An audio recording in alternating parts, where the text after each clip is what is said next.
Bonjour les amis, je me nomme Boueba Marie-Espérance Johanna, j'ai 12 ans. Aujourd'hui, je vais vous lire l'histoire de Pinocchio. Soyez donc attentifs. Il était une fois un menuisier qui s'appelait Geppetto.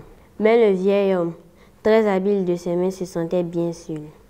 Il fabriqua donc un joli pantin de bois et l'appela Pinocchio. Alors qu'il finissait son œuvre, quelle ne fut pas sa stupeur lorsqu'il vit que ses yeux remuaient. Le pantin était vivant. À peine Pinocchio fut-il achevé qu'il se jeta dans les bras de son papa pour l'embrasser.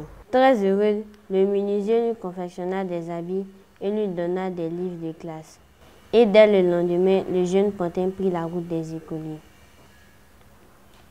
Il arriva sur une place où un théâtre ambulant donnait un spectacle. Pinocchio assista à la représentation au lieu de se rendre à l'école. Le spectacle achevé, il était temps de rentrer chez lui.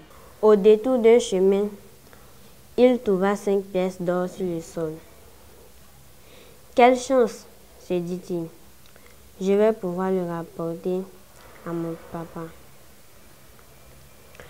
À peine eut-il ramassé les pièces qu'il rencontra un renard boiteux et un chat aveugle.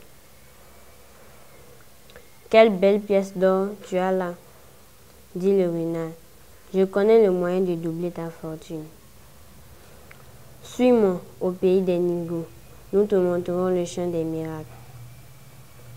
C'est vraiment mon jour de chance, pensa alors le pantin en suivant les 2 compagnes. Il marchait encore quand la nuit commença à tomber. Soudain, le renard se jeta sur Pinocchio pour lui voler son argent. Le pantin s'enfuit à toutes jambes. Mais crac, un piège se referma sur sa cheville. Une fée, voyant Pinocchio en mauvaise posture, vint le délivrer. Elle lui dit: « Rentre vite et rapporte les pièces d'or à ton père. » « Je les ai perdues, » répondit Pinocchio. Comme il prononçait ce mensonge, son nez se mit à s'allonger. Et la fée rit aux éclats. « Pourquoi vous moquez-vous de moi ?» demanda le pantin, soudain honteux. « Je ris des mensonges que tu oses dire, » répondit-elle. Aussitôt, d'un coup de baguette magique, elle redonna au nez de Pinocchio sa taille normale. « Va vite retrouver ton père, qui est très inquiet, » ajouta-t-elle.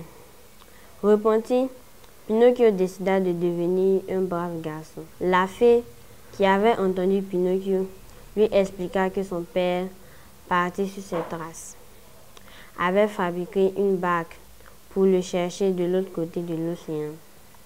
Elle mena donc Pinocchio au bord de la mer. Soudain, une gueule géante le happa et il se retrouva dans le ventre d'un monstre marin. Là, dans les entrailles de la bête, il découvrit son papa, tristement assis sur sa barque, une bougie à la main. Avec une grande joie, il se jeta dans ses bras. « Oh mon papa, je te retrouve enfin !» s'exclama Pinocchio. C'est ainsi qu'il escaladait la gorge du monstre, qui était une baleine, et se retrouvait sur le rivage, fatigué mais heureux. Il s'endormit et à leur réveil, Pinocchio était devenu un vrai petit garçon. Geppetto serra très fort son fils dans ses bras. À côté d'eux gisait un vieux morceau de bois. Ainsi prend fin mon histoire. Chers trésors, aimons dire la vérité à nos parents, car le mensonge n'apporte rien.